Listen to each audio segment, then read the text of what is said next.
Hey Rhapsody, it's Adam Young from Owl City. With me today I've got the box. I kind of, actually, I do love you, actually. I'm proclaiming my love to you right now on camera. The box is kind of a huge honor. First question is, do you put everything you've written on every album, or do you write a bunch of stuff and then pick and choose?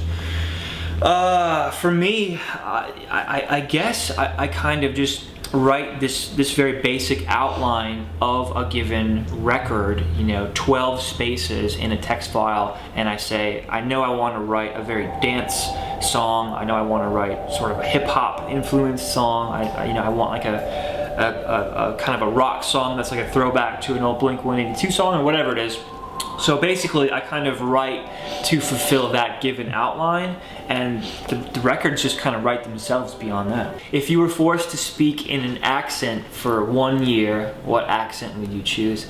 Probably French, because I think French sounds very, like I feel like I should be playing an accordion for that year as well and speaking in a French accent. Something about just that accent is very suave, and that's really the opposite of me, so it would be kind of a cool juxtaposition. How do you describe yourself in 5 words?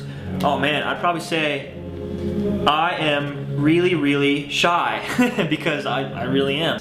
If you could take a leisurely stroll anywhere in the universe at any point of time in history or the future, or any point of time in a fictional world, where would you stroll? That's a great question. Probably like some kind of a prehistoric, long walk on the beach, with like dinosaurs around, something with dinosaurs. So thus, a long time ago.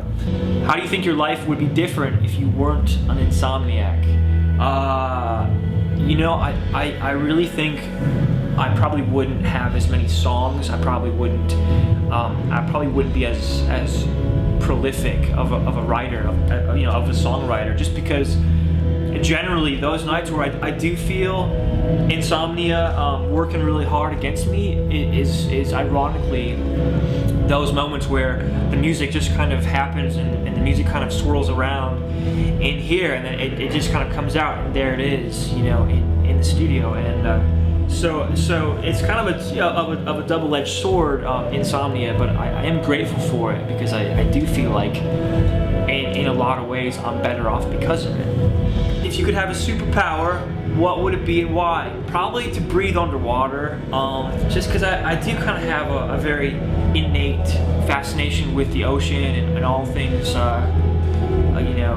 everything, by a big body of water, or in it, or around it, or above it, whatever.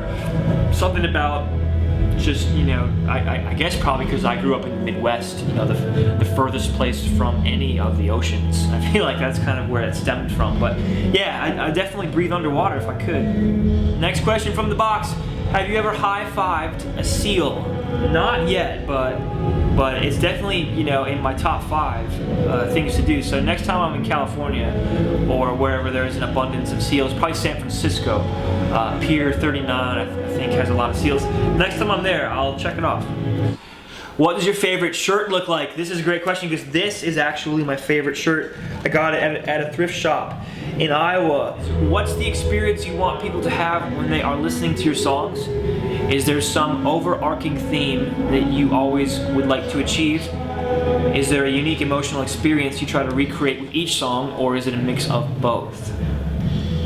I guess I almost feel like what people get out of my music is almost none of my business. Something about the idea of one person taking a song that I've written and kind of imagining it or doing whatever with it they will, that being so different than someone else seeing it a completely different way. To me, that's very interesting, and that's why I think I really favor some amount of ambiguity in my songs, some kind of eccentric, quirky quality. To me, that's just very interesting.